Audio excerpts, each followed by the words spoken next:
Hey, what's up, everybody? Welcome to Metal Lens Reviews. I'm Lou, and if you're new here, please like, comment, subscribe. It really helps me grow the channel and produce more content for you guys. So, doing a little something different.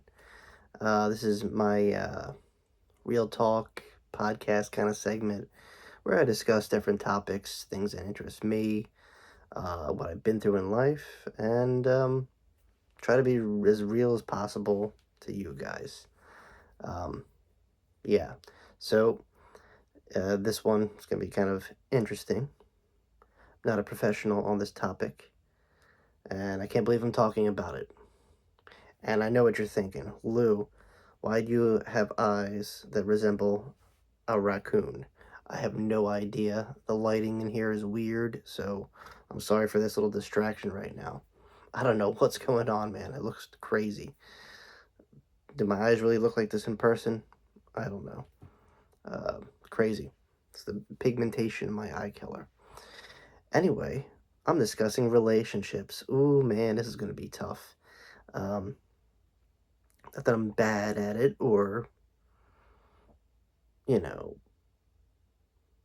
going to struggle. Well, maybe.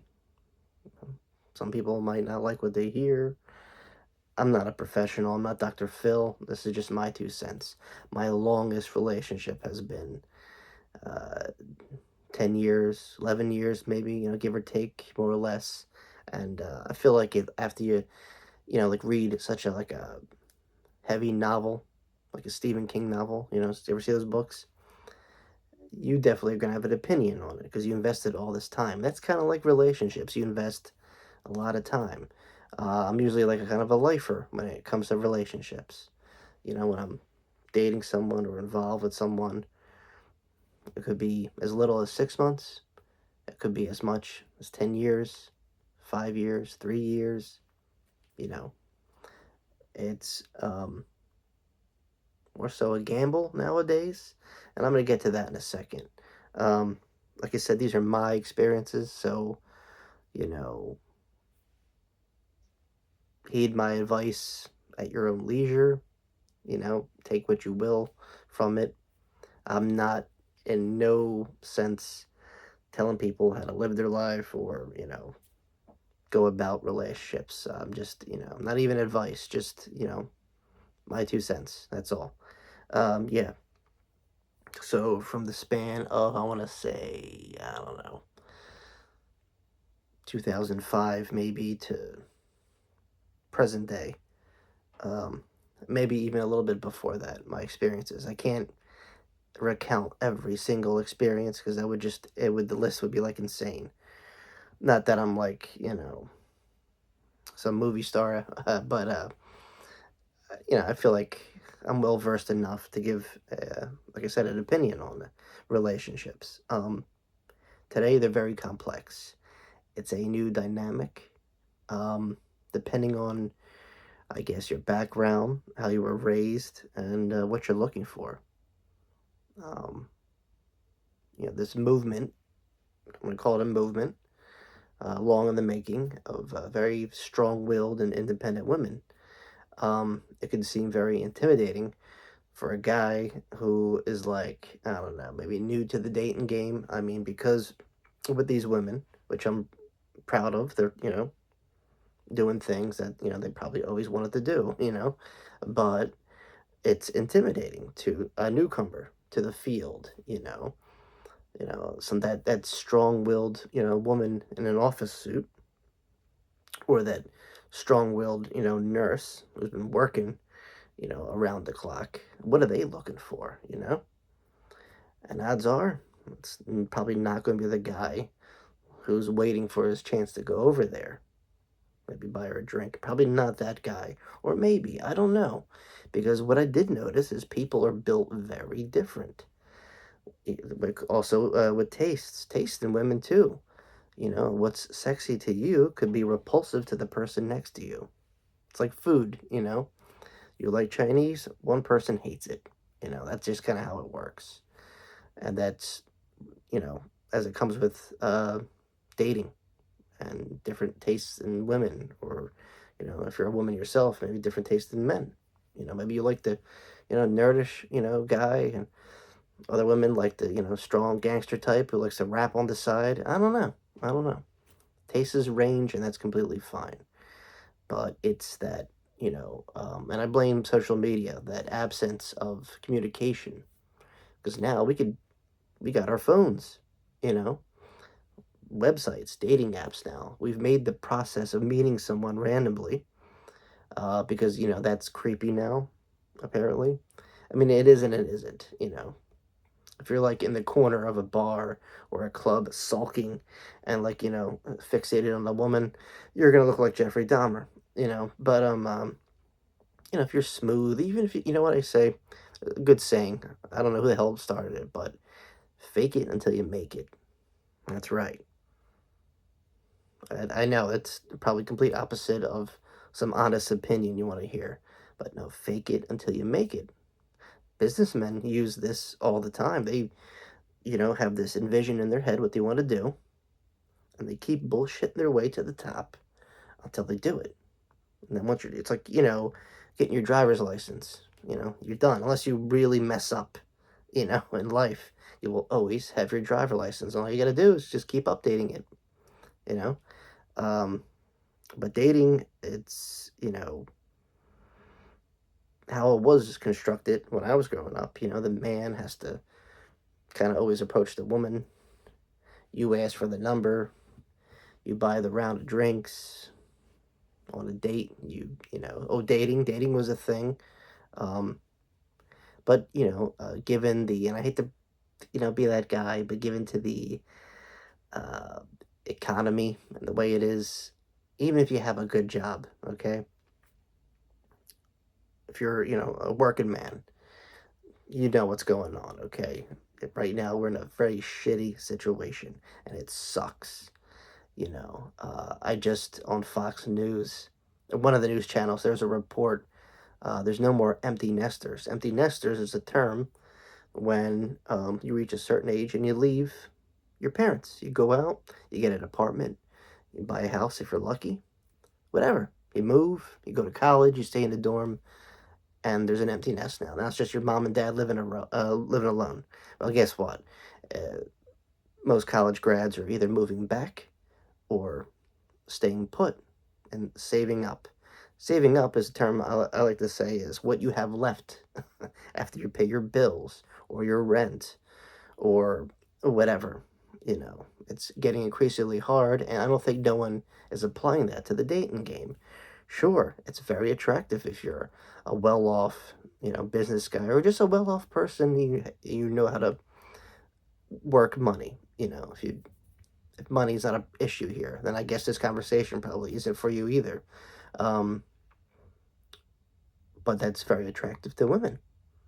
Let's face it, women want shit, but not every woman wants shit. They want to be, one woman could, maybe they have, that old school feel. They want to take care of their man. They don't care if the guy's a man child or whatever. And then you have the very strong-willed, independent women who kind of want to see their guy like they're here. They want their guy about there, same level. And you see this. You do. It's another phrase I've been hearing a lot is vibing, okay? I don't know why I did that, but and you'll know it. It's kind of like, when your eyes meet or something corny and cheesy like that. It's that feeling you get, the butterflies, remember all that stuff? You just know. And it'll either happen very quickly or over time, but because it's like, two magnets. Actually, not two magnets. It's like metal and a magnet. It's slowly pulling each other close. And once you're kind of intertwined, conversations get better. Texting at random points of the day get better. Just, talking to someone gets better. So, and that's a good vibe. That means you did it. You got over it. You found a level ground. She likes you, who you are, and you like her, for what she's presenting, and it could be based on anything, looks, the content of your wallet, how friendly you are, whatever. But not everyone is built like that. Not everyone has all those things. So where do you go? And I wish it was easy as, filling out a description at a dating site. Because if you look at the list, there's also a laundry list of what, the guy wants or what the woman wants. And so occasionally you find matches and they work. And I feel like that's like a very fine tooth and comb way of pinpointing uh, how well two random people get together. But if you're out there, you want to do things old fashioned, meet someone at a club or a bar, it could be, I mean, odds are if you do hook up, it might be a one night stand. That usually happens. But if you keep build a relationship, that's part of the struggle. I feel like now we kind of live in this like oppressive society of kind of clawing our way to the top because everybody wants to be liked, everybody wants to have, the next big thing or whatever, kind of keep up with the situation. And it's tough, especially in the dating game, You got to kind of give off the same energy. And if you don't, the ratio goes all over the place, One person can be really hype, another person can be really chill. And, opposites sometimes do attract and they don't, it's a very weird time we're living in. But not everyone has all those qualities. And this is where some people should maybe look past that. If you do like someone who you feel like, I don't know, maybe I'm wasting my time. They don't have any, they're not inspirational. They don't have a goal. So what? Could they provide? Could they buy you something? Do they care for you? Once again, it's not the contents of the wallet. It's you got to leave room for the emotional stuff too, because if you just every day you think like, oh man, what could in the creativeness, like how do you keep that spark, right? So let's say you made past the awkward stage, right? Somehow a miracle, you're able to hold on a week's worth of getting intimate, the conversations, everything starting to gel, right? Now, how do you keep it, before it breaks apart? Um, Likes, you got to find out, even if you guys are a polar opposite, you got to find out what common ground you have. That makes it work. It makes, the universe work a little easier for you. So, what do you do? Like I said, as the guy, kind of falls on us. I know. Um, as cheesy as it sounds, dates, make it interesting. I don't know, laser tag, a date on a ship. But Lou, I can't afford it. Okay, well, then scale it back a little bit. I don't know, maybe like a bar and grill. It doesn't have to be a fancy place. Maybe if you guys are into looking at, I don't know, crazy stuff like ancient, I don't know, civilizations. And I know it sounds boring as shit, but a trip to a museum would probably catch your partner off guard. Now, if they absolutely hate it too, then you can move on from that. What about, if you're into sports, what about, baseball? Take your partner to a baseball game or some kind of sports event. Could be hockey. Could be, I don't know, lacrosse, whatever, you know. What about a concert?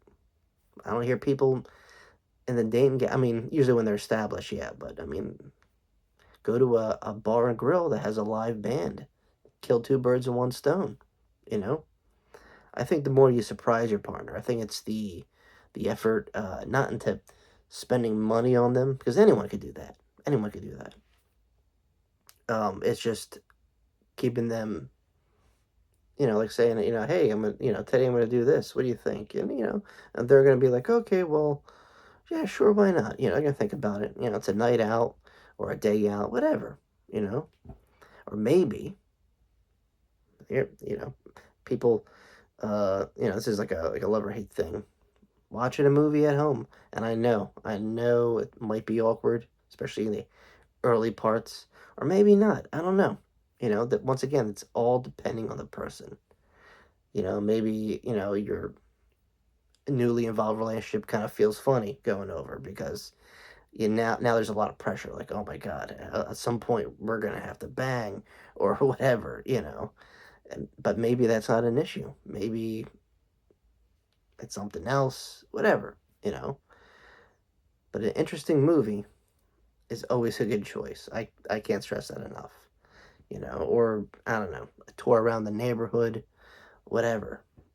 My point is, keep it interesting, but don't go overboard. Now, obviously, the next one is the value of you, whether it be the man or the woman. In most cases, once again, I sound really repetitive, and I'm sorry, but it kind of falls on the guy. And you're going to come across these individuals. If you're a man, you're seeking a woman. Some women who have all their shit together are going to question you. Do you have your shit together? Maybe not to your face. They'll probably drop hints here and there, subtle exchanges of conversation. But you'll know right away, what said woman or man's trying to get at here. Do you have your own car? Do you have your own house? How are you? Are you financially stable? People have said that, and that's kind of unavoidable. That this will happen. But once again, here's the but part, right? But all depends on the individual. If you seek out someone who's very high strung, work oriented, and there's no wolf in sheep's clothing here, you'll know that person right away. I don't think anybody of that caliber who's worried about those material things, or if you got your shit together, they'll tell you up front, or you'll read it in the profile. And it's up to you to pursue it or not. If you feel like you're almost there, and you yourself want to raise that bar, maybe it's a progress, thing. Like, yes, I'm on my way of getting a house. Yes, I'm about to buy a car. I'm going to be an entrepreneur, start my own business. These are, if these things are attainable for you, if you could do that, yeah, use it as ammunition. Throw it out there in the conversation. And if that woman is based around those kind of values, it's like giving candy to a baby. They'll eat it. And boom, that's it. You're set. You're good. You just got to, keep up with that lifestyle. Okay? Now, what happens if you're, I don't know, like the Big Lebowski? You're a chill guy. Maybe, you got a few roommates. Maybe you live in your mom's basement, or I don't know. Maybe you got a mobile home. Right? What do? Do you give up? Be like, yeah, fuck it. I'm going to go buy a hooker or something. No. Believe it or not, gentlemen, there's women out there that, okay, maybe not right away, might take a little convincing, but it's all about that inner charm. So what do you do? Now, if you're not a business, a house, an apartment, a car, now you gotta approach someone completely different, man. The emotional values, caring, loving, creativeness, and what are we gonna do in the next 24 hours? That's what those are. If you don't have the potential of being a business owner, then these are the other things, and you could do that. You could do that with your eyes closed. You could show your value by your emotional status, and women like this too, I mean, and it's all about the caliber. One thing someone told me, I don't know if it's true, I don't know, certain women will always date up, lawyer, doctor, even, I don't know, like a clerk or a deli guy, but if, the guy's fucking, got his shit together, makes it more appealing. right? But, what do you do if you don't have that? Like I said, you got to work a little harder, but you tug on the emotional strings. But maybe that woman, that's not for you. Men can and will date a little bit below. So what? Your girl's a clerk at Ross, cash register girl. Maybe she takes orders at McDonald's. Maybe she's a waitress. She's earning. She's making a living. She did that, you know. No one chooses to work. We work to sustain ourselves, our lifestyle. And giving our situation, whether you have kids or you're paying off a car note or an apartment, it's really hard to maintain the fun activities, right? Once again, I'm not preaching to everyone here. If you think this is all bullshit, then you could tune out. You're not going to hurt my feelings. I'm just saying this is the reality of it. There's two caliber of people, both men and women, and you got to kind of figure on what scale, But you both have values. If you're the high, inspiring person that just keeps aiming for that, the top ladder, good for you. If you did it yourself, if you'd have a silver spoon in your mouth and you earned it, great. Then you should have no trouble then, You got to find that balance of woman that will meet that. I don't know what it's like. I never owned a business, so I don't know if, that same guy could date a waitress or whatever.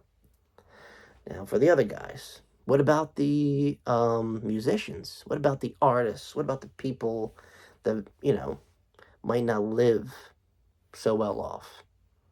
The computer nerd who's, living with three other people, kind of cuts down on your privacy. You find time, but, maybe it's not as attractive bringing a date over with, three other dudes or a dude and a chick, but however your living situation is.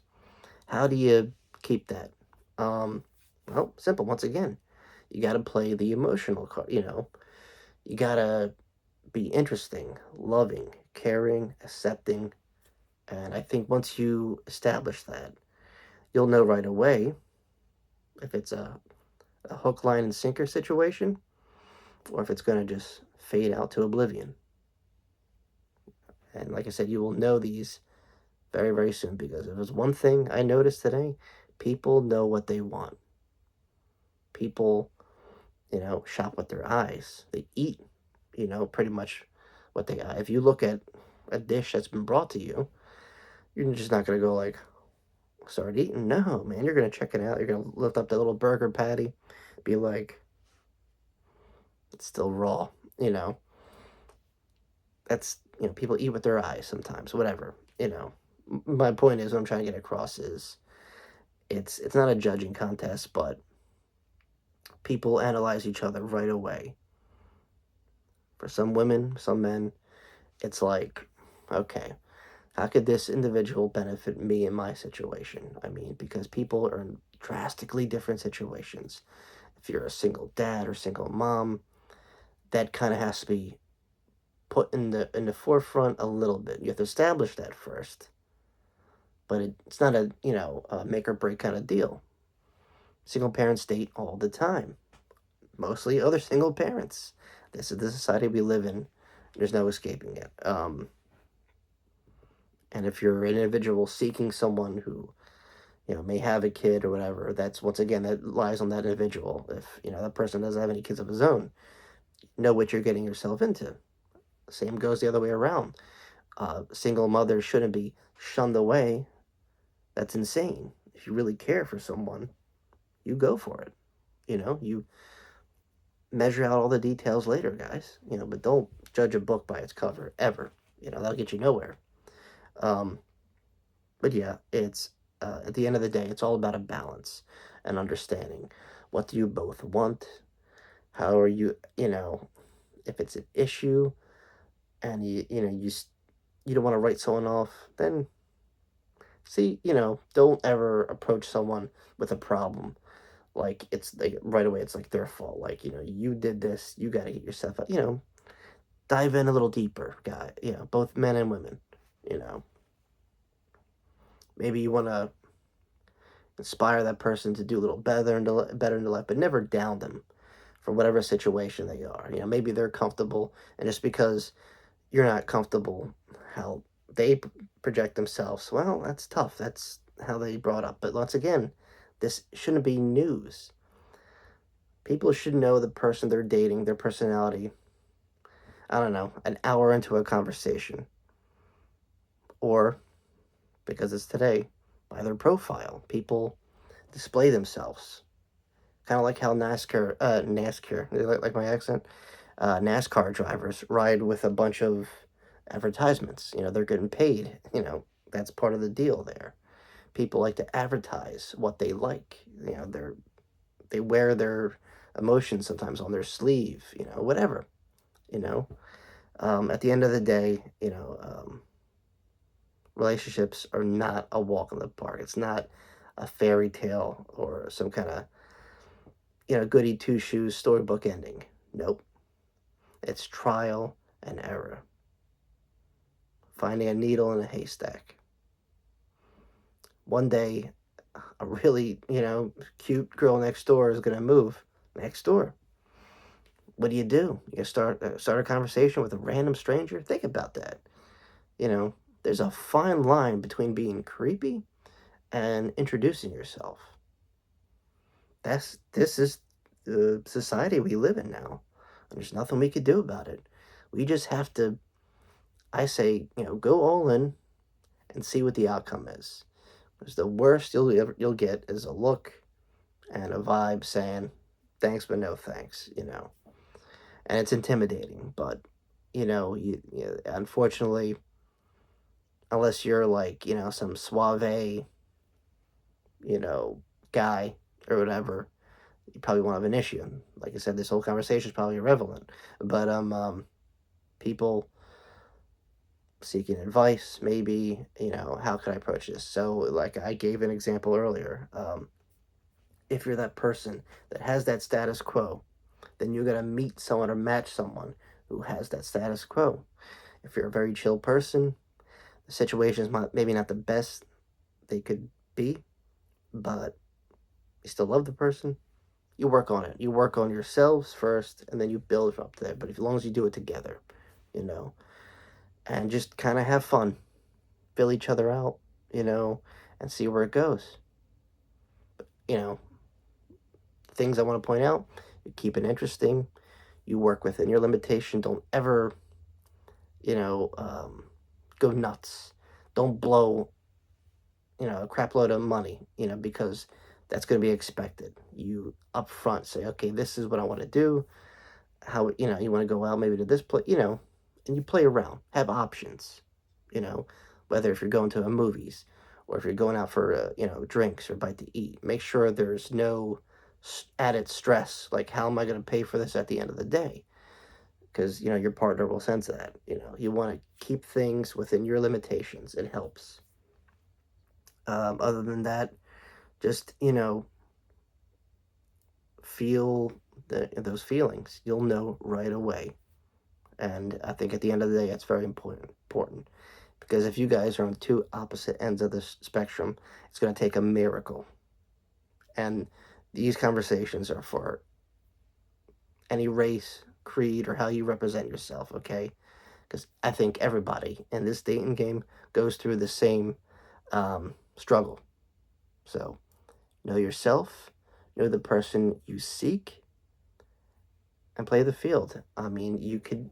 I'm not going to sit here and say you're not going to get lucky. You might find someone who's complete opposite of you, like status, uh, integrity, everything. How they view themselves, how they view the world. But love is very mysterious and powerful. And I've heard some cases where some people, as the pauper and the princess getting together. That could be your story. I don't know. It's very random. It's a very spin the bottle, see where it lands kind of game out there. My only difference is what I'm trying to preach to everyone here is know that person you're seeking. See if they're okay with your situation and be truthful. This is where I stand. What do you think about it? Because you'll know very quick if it's going to bloom into something great or crash and burn. And that's really all I got to say, guys. I could keep talking on and on, but I feel like it would be repetitive at that point. But this is my own look, my kind of, like I said, 2 cents of relationships. I think I've been in a good amount. I'm no crazy, porn star here or nothing, but I've, you know, played the field, as you will. Um, I've dated enough to know, that's my interpretation of it. Maybe you guys have a different approach, whatever. Like I said, I'm just telling you my end of the story, my feelings, and how I think the dating world and relationships as a whole is a approach today. And obviously, confidence is very important, but always work on yourself first, and then proceed with seeking other people. But like I said, guys, at the end of the day, make sure that person knows where you're coming from. If you want to include goals, status, all that stuff, it's entirely up to you. But love kind of conquers all, and you know, at the end of the day, that's what you're both looking for. Build from that. Anything else, you build on that. All right, guys. I hope you got something out of it. Thanks for listening, and until next time, see you all very, very soon. Peace.